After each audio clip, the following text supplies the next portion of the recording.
I was 13 years old. It was a quiet Friday evening, and I was looking forward to a relaxing weekend. My parents were out of town for the weekend, leaving me alone in the house. I didn't mind. It gave me a chance to unwind and enjoy some solitude. After finishing up some homework, I decided to watch a movie. The weather outside was dreadful, with heavy rain pounding against the windows and wind howling through the trees. I settled on a horror film which, in hindsight, might not have been the best choice for someone alone in a big house on a stormy night. As the movie progressed, the suspense built, and I found myself getting more and more on edge.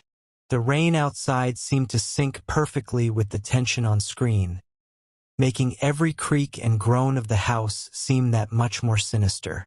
Around midnight, just as the movie was reaching its climax, I heard a noise from upstairs. It was faint, but distinct enough to catch my attention. I paused the movie and listened intently. At first, there was nothing but the sound of rain, but then I heard it again. A soft thud followed by what sounded like footsteps. My heart rate quickened, and I tried to rationalize it. Perhaps it was just the house settling or the wind causing something to knock against the wall. Determined to shake off my fear, I resumed the movie, but my mind kept wandering back to the noise. I glanced at my phone, considering calling my parents, but I didn't want to worry them unnecessarily. Instead, I decided to investigate. Grabbing a flashlight from the kitchen, I slowly made my way up the stairs, each step feeling heavier than the last. The hallway was dark, the only light coming from the occasional flash of lightning through the windows.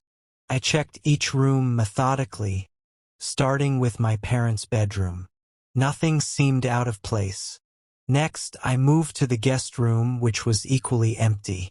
Just as I was about to check the last room, my own bedroom, I heard another noise, a soft scraping sound coming from behind me.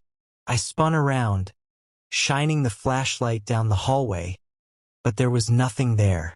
My heart was pounding in my chest as I cautiously approached my bedroom door. I reached out to turn the knob when suddenly, the door creaked open on its own. I froze, my breath catching in my throat.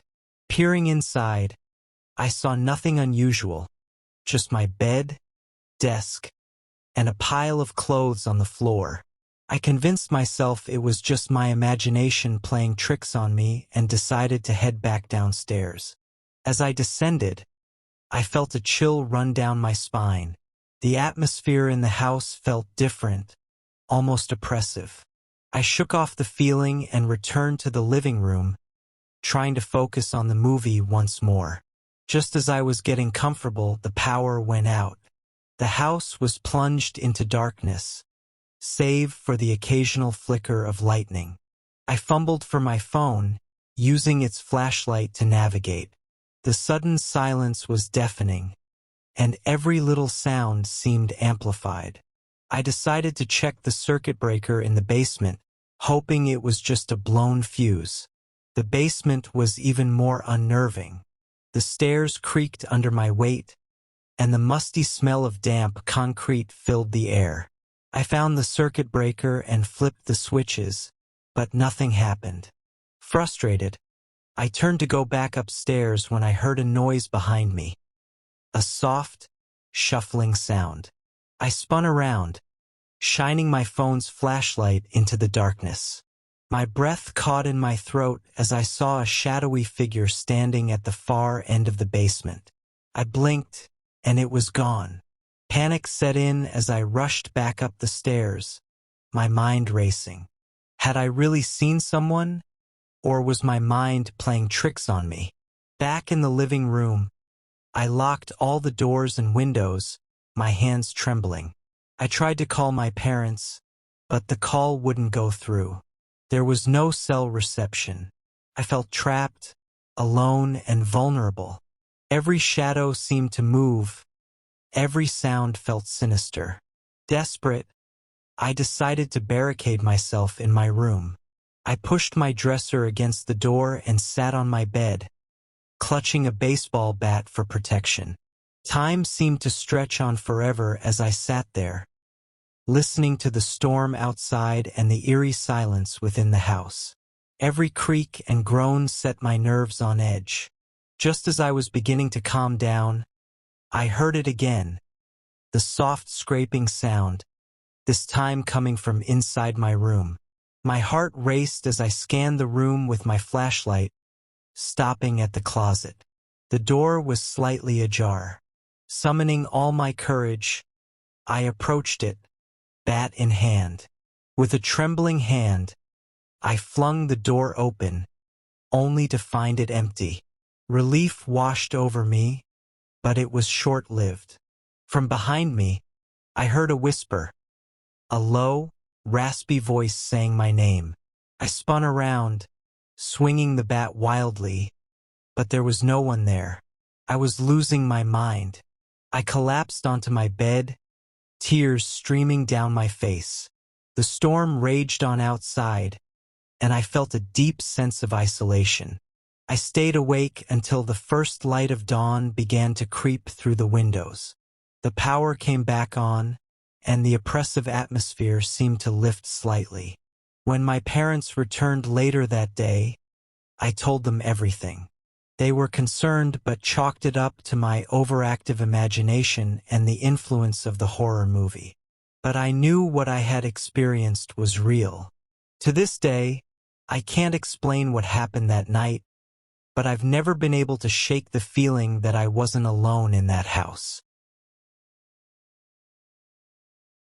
I decided to spend a weekend at my grandparents' old farmhouse to finish a novel I'd been struggling with.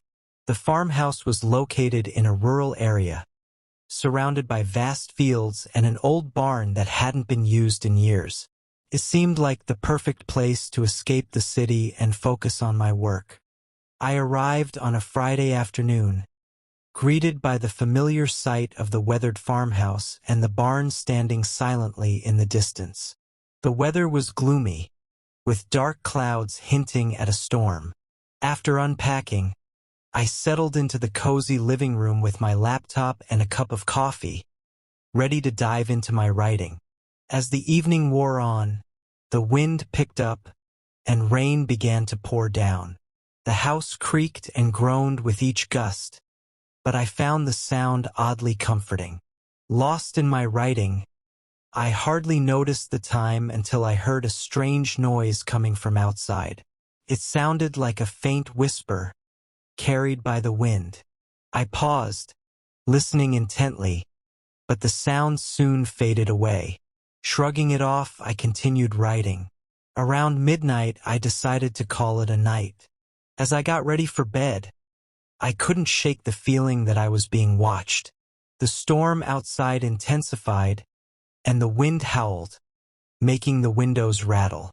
I pulled the covers up to my chin, trying to ignore the unsettling atmosphere. Just as I was about to drift off to sleep, I heard it again, the whispering. This time it was clearer and seemed to be coming from the direction of the barn. Curiosity got the better of me, and I decided to investigate. I grabbed a flashlight and my jacket, bracing myself against the cold and rain as I stepped outside. The barn loomed ahead, its doors slightly ajar. I approached cautiously, the whispering growing louder with each step. My flashlight beam cut through the darkness, revealing the dusty interior of the barn. The whispering stopped abruptly as I entered, leaving only the sound of rain pounding on the roof. I scanned the barn, but it appeared empty. Just as I was about to turn back, I noticed something odd. An old, rusted ladder leading up to the loft. I hesitated but decided to climb up and take a look. The wooden rungs creaked under my weight, and the air grew colder as I ascended.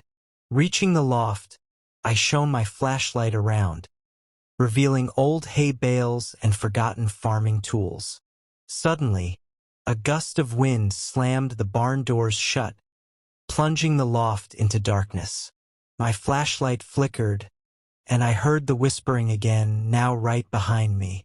I spun around, but there was no one there. My heart raced as I hurried down the ladder, nearly slipping in my haste. I bolted out of the barn and back to the farmhouse, locking the door behind me. I was drenched and shivering, my mind racing with thoughts of what I had just experienced. Back inside, I tried to calm down and convince myself it was just my imagination. But as I sat in the living room, I heard the whispering again, this time coming from the hallway. I grabbed my flashlight and crept toward the sound, my pulse quickening with each step. The whispering led me to a small, unused room at the back of the house. The door was slightly open, and a cold draft seeped through the crack. I pushed the door open and shone my flashlight inside. The room was empty, except for an old rocking chair that hadn't been moved in years. To my horror, the chair began to rock back and forth on its own, the whispering growing louder. I stood frozen, unable to move or make a sound. Then, as quickly as it started, the rocking stopped, and the whispering faded away. I backed out of the room, slamming the door shut. I spent the rest of the night on the couch, too scared to go back to bed. Every creak and groan of the house set my nerves on edge, and I kept the flashlight clutched in my hand, ready to defend myself against whatever was in that room. Morning finally came, and I wasted no time packing my things and leaving the farmhouse. I never told my grandparents what happened, and I never went back there alone. The memory of that night still haunts me, and I can't help but wonder what, or who, was whispering in the dark and rocking that chair in the old farmhouse. I'm a graphic designer in my late 20s. After months of grueling work deadlines, I decided to take a well-deserved break and spend a weekend alone at my family's lake house. It was a charming, secluded place, surrounded by dense woods and perched right next to a serene lake. The perfect spot to relax and recharge. I arrived on a sunny Friday afternoon, the lake shimmering under the bright sky. I spent the day unpacking, swimming, and enjoying the tranquility. As the sun began to set, I lit a fire in the fireplace and settled in with a good book. The only sounds were the crackling of the fire and the gentle lapping of the lake's waves. By nightfall, the peaceful atmosphere took on an eerie quality. The wind rustled through the trees, and the house creaked as it settled. I brushed it off as the usual noises of an old house, but an uneasy feeling lingered. Around midnight, I decided to turn in. The bedroom was upstairs, with large windows offering a view of the moonlit lake. I was drifting off to sleep when I heard it, a soft, rhythmic tapping. I sat up, straining to hear. The tapping continued, coming from the direction of the lake. My curiosity got the better of me, and I climbed out of bed to investigate. I peered out the window, but the darkness revealed nothing. The tapping stopped, and I shrugged it off as a figment of my imagination. I was just about to return to bed when the tapping resumed, louder this time. It sounded like it was coming from the back door. My heart pounded as I crept downstairs, my phone's flashlight guiding me. I reached the back door and took a deep breath before opening it. The cold night air hit me, and I scanned the area, but there was no one there.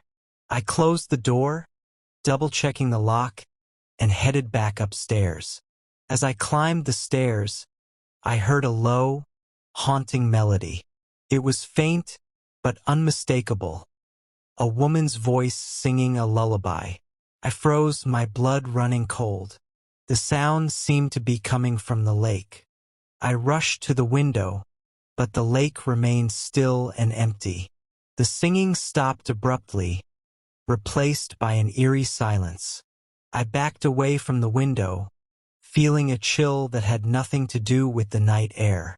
I decided to call it a night and try to sleep, but as I lay in bed, the uneasy feeling wouldn't go away. Every creak and groan of the house set my nerves on edge. Around 3 a.m., I heard footsteps outside my bedroom door. I held my breath, my heart racing. The footsteps stopped, and a soft knock echoed through the silence. I bolted upright, my mind racing with fear. Gathering all my courage, I called out, "Who's there?" There was no response. The knock came again, more insistent this time. I grabbed a heavy book from the bedside table and approached the door. Slowly, I turned the knob and flung the door open, ready to defend myself. But the hallway was empty. I spent the rest of the night wide awake, jumping at every sound. By dawn, I was exhausted but relieved to see the first light of day. I packed my things in a hurry, determined to leave the lake house behind. As I loaded my car, I glanced back at the house and shivered. The peaceful retreat had turned into a nightmare I couldn't wait to escape.